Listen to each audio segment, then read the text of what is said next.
Hello friends, మేము కాలిఫోర్నియాలో model houses చూడడానికి వచ్చాము ఈరోజు. ఇలా మోడల్ హౌసెస్లో అన్ని ఫర్నిచర్ తోటి మనకి విజిట్ చేయడానికి మనకి ప్రొవిజన్ ఇస్తారట. సో ఇలా ఇదంతా లివింగ్ ఏరియా. ఇక్కడ వచ్చేసి కిచెన్. ఇక్కడ ఎలా ఆర్గనైజ్ చేసుకోవాలి అన్నది కూడా ఇక్కడ ఐడియాస్ తీసుకొని మనం తర్వాత ఒకవేళ ఇల్లు తీసుకున్నాక మనం కూడా ఇలాగ ఆర్గనైజ్ చేసుకునేటట్టుగా ఇలాగ మోడల్గా పెట్టుకుంటే బాగుంటుంది అన్నట్టు ఇస్తారట. ఇది డైనింగ్. ఇక్కడ ఫ్రిడ్జ్ ఇచ్చారు.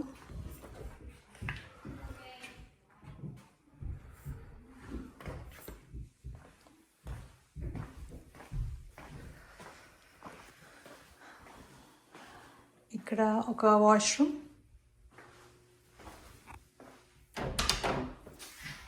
ఇది స్టోర్ రూమ్ లాగా. నెక్స్ట్ ఇక్కడ ఇల్లులన్నీ కూడా చెక్కతోటే తయారు చేస్తారండి. ఎన్ని ఫ్లోర్స్ ఉన్నా కూడా. ఇప్పుడు మీరు చూసే ఈ ఇల్లు కూడా చెక్కతో తయారు చేసింది.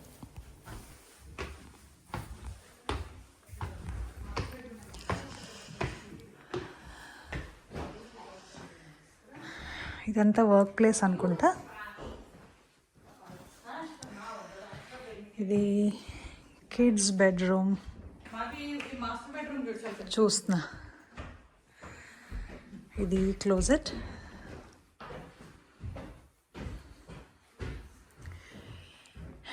ఇది వాష్రూమ్. ఇది టబ్.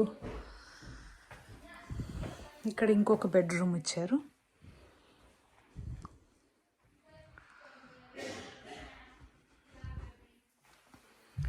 సో ఈ బెడ్రూమ్ నుంచి కూడా ఇది సిట్టింగ్ ఏరియా.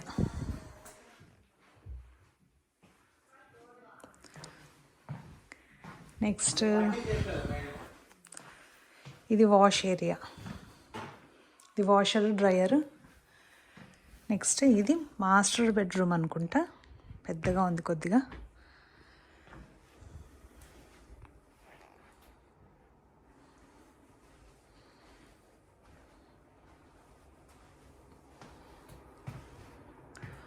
వావ్, బాత్రూమ్ చాలా పెద్దగా ఉంది.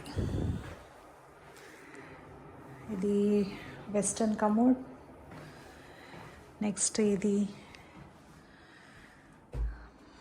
బట్టలు మన సామాన్లు అంతా పెట్టుకునేట్టుగా. నెక్స్ట్ ఇది స్నానాల గది. చాలా పెద్దగా ఉంది ఈ రూమ్ అయితే.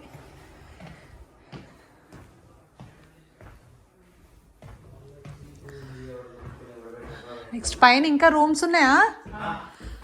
ఓకే, అవును. ఓ పెద్ద రూమ్ లాదు. ఇట్లా ఇది ఇప్పుడు సెకండ్ ఫ్లోర్. ఇక్కడ కూడా చక్కగా సోఫాస్ ఇచ్చారు.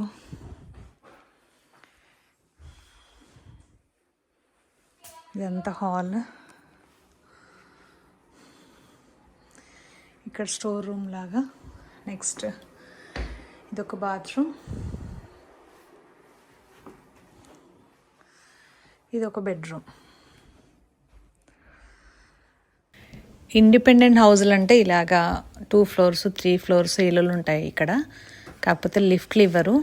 హెల్దీగా ఉన్న వాళ్ళు చక్కగా రోజుకి 2-3 సార్లు ఎక్కి దిగొచ్చు. అలాగా కాళ్ళ నొప్పులు ఉన్న వాళ్ళు మాత్రం రోజుకు ఒకటేసారి ఎక్కి దిగగలుగుతారండి. కానీ ఇల్లులు మాత్రం చాలా బాగున్నాయి.